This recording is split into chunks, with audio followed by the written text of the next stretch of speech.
Oh boy, it's finally time. It's finally time. 7 years. 7 years was the last time this truck moved. And not really good with words, but welcome back to the channel. If you guys haven't been keeping up, go back a little bit. We picked up a 2003 GMC 2500 HD LB7 Duramax that we are going to be using to kind of band-aid our swap here. For those of you that don't know, this is Ironhide. This is my OG 1994 GMC 3500. It is on a 2001 extended cab long bed chassis, GM Duramax chassis, and it has an 06 LBZ in it. So originally the build was for the LBZ. We will still be putting the LBZ in the truck later, but unfortunately it's not even really funds, it's the time. I don't really have it to go full bore the way that I want to. I have the majority of the pieces, but I still have to finish some things with it. But regardless, we are going to take our donor truck because it's just going to be full plug and play. And we are going to go ahead and we're going to throw it in this thing. Again, chassis, body set. For those of you that have followed the build up until this point, I've still got to build the mounts and this and that. The truck's still sitting on chunks of 4x4. But regardless, the first thing that we have to do is I have to pull the steering shaft out of this. I have to mate the OBS shaft into the NBS shaft so that way we can get this thing to steer. So I need it to steer. It did steer before, now it doesn't. Whole long story, I'm watching my camera battery. It's about to die. So that's pretty cool.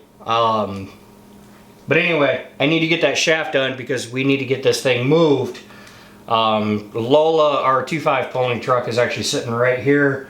Ironhide is here. We need to swap the king and queen because we need to get the donor LBZ out of this thing. We need to get the donor trans and all that stuff out of there. We need to start.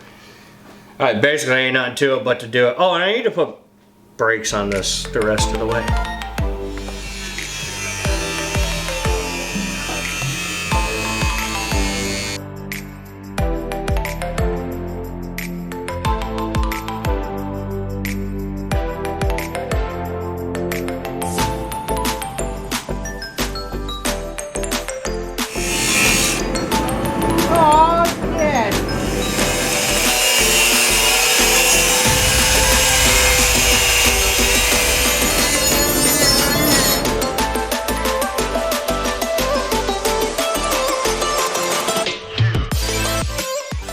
Now, before everybody starts tripping, yes, I know this is a flux core welder. Focus. Probably better that you don't. This is nothing more than just so that way I could tack it, because I'm grafting two of these together. Now, this is not going to be the final shaft. This is so that way I can make one. I'm a very talented individual like that. Also, finally bought the XR Series DeWalt cutoff wheel. Works real good. Works a whole lot better when your batteries aren't dead cold because they've been in the truck all day. Or, well, they live in the truck. So I had to bust it out the old corded unit. We're making progress nonetheless. That's all that matters. So we're going to go ahead and we're going to hop back to work through the magic of movie. And we're going to go ahead and get that thing burned in just a little bit. So, because, you know, the thing's got to work temporarily so I can steer this truck. So I can get it out, get it flipped around, and do what I got to do. Because this place, I almost lost you. Looks like absolute dog shit, and it's bothering me. Because every time I try to turn around to do something, I'm tripping, dropping. Well, I didn't take you to work. I was going to, but I didn't. But anyway, there she is down there. She's all welded up, good to go. We've tested it. I mean, so far it works. Seems to Seems to work.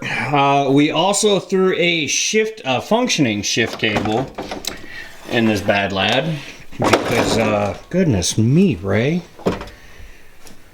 Because, you know, being able to throw it in the park while it's sitting on a hill, pretty decent. I got a little bit of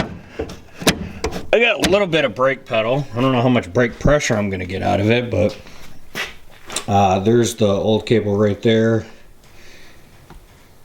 You can see where that's separated, so not really working the greatest, but like I said, we got one in there now, so we could put the truck into park, we can put it in neutral, do what we gotta do. What else?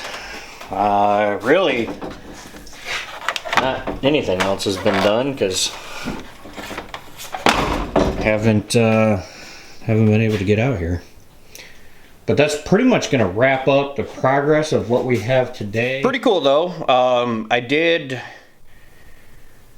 get some parts purchased for this. They are sled pulling related, which is really cool.